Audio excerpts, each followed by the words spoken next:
Right. Well, my name's Tom Keenan. I'm the Business Development Director for TechBlick. Welcome to the second session for today. We had a really good session in the first session. We're going to keep it going here. I'm not going to take up too much of your time because this is for the presenters. I just want to introduce Frank from Adoptics, and Frank's going to be talking about the road to AR glasses for all day and everyday use. And one last thing, I just encourage the audience, don't be shy. Please type in your questions and we'll try to get to as many as we can at the end of Frank's talk. And with that, Frank, the floor is all yours. You've got 20 minutes. Thank you. All right. Thanks for the introduction, Tom. Hello, everybody. My name is Frank Marsman. I'm a business developer at Optics. And Optics is a global leader in the manufacturing of prescription lenses with integrated display technology made for smart glasses. And in today's 15 minutes, I want to talk about how our technology will enable the first truly successful generation of AR glasses that are worn every day, all day, and how that can happen within the next 2 to 3 years. So quick recap, where are we now? So on April 15, 2013, Google Glass was released. And this really symbolized the start of a new era, a world where people will wear AR glasses all day, every day. And now we're 10 years further. AR devices have become vastly more powerful, advanced, and the display technology has become much better. And yet, I have never met anybody who wears AR glasses every day, all day. So today, I want to cover why this is the case and how we can solve this. So before we dive into that, I want to make one distinction between classes of AR devices. There's pretty much the maximalist approach, which favors functionality over function. So these are relatively bulky and cannot be worn all day, every day. Opposing that approach, we also have the minimalist approach, and this favors form over function. And this will be the focal point of our discussion today, as new generations of these minimalist devices will be the first ones that people will actually wear every day of their life. Well, as I said, at Optics, our business is prescription AR glasses. So let's start with why prescription is important. An argument that you hear a lot in the industry is that, well, 70% of people need prescription. So if we don't offer prescription in our AR glasses, we're missing out on those people, and we only have 30% of the market left for our devices. And I want to tell you that this is a deeply flawed argument. So when you don't offer prescription in your AR device, you're not reducing your market size to just the 30% of people who don't need vision correction. Actually, you're reducing your target market to close to 0% of the population. So let me explain why this is the case. The major problem is that for an individual that does not wear glasses on a daily basis, it is a very large step to start wearing glasses every day, all day. And just having some minimal AR functionality is not enough to convince users to do that. However, if you create prescription AR glasses, you have shifted your target market from people who don't wear glasses to people who already wear glasses every day of their life. So for these people, the primary reason to wear the device is to see clearly. So it's not hard to convince them to keep the device on their head. And that's why we believe that the first full-time adopters of AR glasses will be individuals that already wear eyeglasses. So just having prescription is not enough to really create a successful generation of AR glasses because it is impossible to create a single pair of glasses that everybody likes.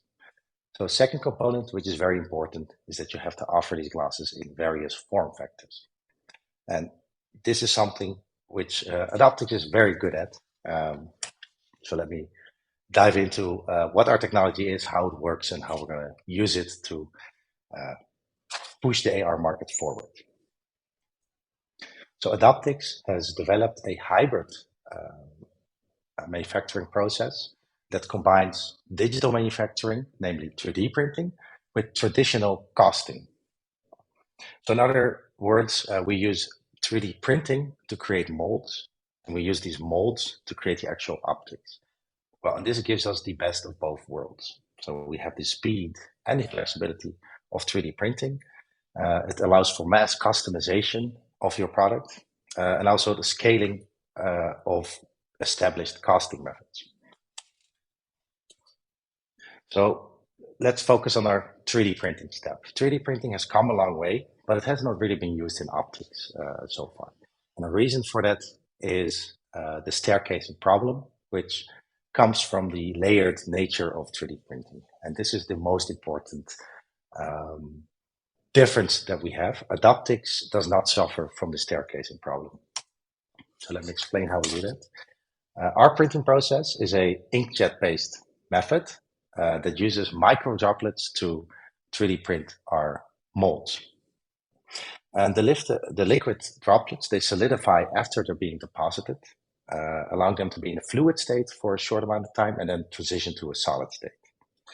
And for each droplet, we can precisely control the speed at which it transitions from liquid to solid. We do this by exposing it to a certain radiation profile, which is controlled by software. And this allows us to create extremely accurate optics that are also nanometer smooth in terms of surface roughness. Well, we're not the first who uses 3D printing to create optics. There are other approaches out there, so I want to address them. One approach is to directly print the optics, directly print a lens. So it means you turn on your printer and a lens comes out. And this technique suffers from a lot of downsides. So one is that the materials that allow themselves to be 3D printed are not very suitable for lenses. They suffer from yellowing, haze, low TG. Whereas Adaptix uses 3D printing just as a step in the manufacturing process. We use it to create nanometer smooth molds. And these molds are used to cast our lenses using ophthalmic materials that have been around for decades. So now back to smart glasses. So let's dive into how we actually use our technology to enable prescription AR glasses. Well, first of all, AR glasses contain a number of electronic components, and we will focus just on the display technology, as this is where Adaptix comes into the picture. Quick recap. In order to create a display unit, you need two components: a light engine that generates the light, and an optical combiner that transports or redirects the light from the light engine into the user's eye. In terms of optical combiners, there's various technologies out there. We focus today on waveguide technologies, as we believe these are the most likely winners in this technological landscape. There's various types of waveguides. Let's stick with reflective versus diffractive. There's further differentiation, but we won't dive into that today. So pretty much a light engine plus a waveguide is all one needs to have a functioning display. So where does Adaptix come in? Well, what Adaptix does is we integrate these components into what we call a smart lens. And a smart lens protects the waveguide from the environment and also adds the prescription to the system. So there's different types of smart lenses, which I will now cover. So we distinguish pretty much three different types of smart lenses. We have air-gapped smart lenses. They're typically used for diffractive waveguides, which require an air gap between the waveguide and the lens surface. Those are depicted on the left. Other waveguide technologies, often reflective waveguides, do not require an air gap. For such waveguides, we have either an optically bonded approach, where we have two lens halves that we essentially glue to the waveguide, and we have a monolithic approach or fully embedded approach, where we cast the waveguide into the lens. And this leads to an even thinner lens an even lighter lens, and also a more robust system. So moving on to the prescription part. Indeed, we have these various types of smart lenses, and let's dive into how we add prescriptions to these lenses. It's not a very complex thing. We simply need a prescription lens, which we can use, which we can manufacture using our unique process. And we place that on the eye side of the system. And when combining this, we now have a smart lens that also has prescription. And this is the way that we can create AR glasses with prescription for any user. Before we continue, I also want to look into some other challenges that you can actually solve with prescription lenses, which are quite relevant for this field. And one has to do with addressing the vergence accommodation conflict. So if you look at the situation here, we have a pair of smart glasses that generates the picture of a digital bird. By displaying a different image to the left eye and the right eye, we can create an illusion of depth. This causes the eye to verge, to point towards the virtual bird, and this is what creates the illusion of depth. However, if you look at what's going on from the light ray side of things, there's a big difference between what we're now observing and what we would observe if there was an actual bird there at the same location as the virtual bird. So let's look at how light from real objects behaves. For real objects, we can have faraway objects that are at the horizon. Also, we call this often at infinity. And the light that comes from this object enters the eye in the form of parallel rays. If you look at nearby objects in the real world, the light from these objects enters the eye in the form of diverging rays. The light coming out of waveguides, however, always comes out in the form of parallel rays. So this means that if we compare our virtual bird to the real bird, we see a big difference. The light coming from our virtual bird looks like the picture on the left, whereas a real bird would create light like the picture on the right. And this is a problem. Our brain is used to light coming from real world objects. So your brain will notice that something is not right. This is called the vergence accommodation conflict. And this can cause headaches, eye strain, even nausea when looking at nearby virtual objects. So how can we solve this problem? This is where what we call a push-pull system comes in, that combines two prescription lenses in order to move the image plane from infinity to some finite distance. And the push-pull design is built on the additive properties of thin lenses, which means that if you have two lenses placed next to each other, their diopters add up and can even cancel out. So if we add a minus half diopter and a plus half diopter lens next to each other, the combined optical system has no net optical power. And we'll see in a minute how this will actually help with the vergence accommodation conflict. On the left, we see a traditional waveguide light engine system without any prescription lenses. So we have a virtual car that is displayed close to the user. However, the light coming out of the waveguide is in the form of parallel rays. So from a focus perspective, the eye will focus at infinity. Now, if we place a negative diopter lens between the waveguide and the eye, the light from the waveguide passes through that lens and turns from parallel rays into diverging rays. And now the eye can focus on some finite distance in front of it, like you would with an actual real-world object. So now we've moved the image plane towards the user. However, we also introduced prescription into our system because real-world light also passes through this lens. Well, here's where the push comes in. if what we want is to have real world light not to be distorted by the smart lens. So what we can do is we add a positive diopter lens on the other side of the waveguide. This means that light from the real world will pass through both the positive diopter lens and the negative diopter lens. These lenses cancel each other out, so the light from the real world is not distorted. The light from the waveguide only passes through the negative diopter lens and therefore is pulled. And this allows us control over where the virtual content appears relative to the real world content. So yeah, I just covered the two applications of our smart lenses.